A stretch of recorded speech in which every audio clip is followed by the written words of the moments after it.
ये है Honda CB unicorn 160। इसका हुआ है कार्बोरेटर में प्रॉब्लम। ये आपका वैक्यूम बोलते हैं। ये है आपका हो गया है थोड़ा ख़राब, डैमेज। देखिए यहाँ पे फट गया है यहाँ पे।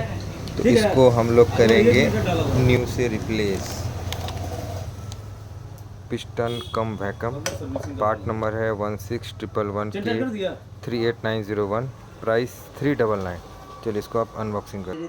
ये हो गया अनबॉक्सिंग। इसको अंदर से निकालते हैं। ये कुछ ऐसा है।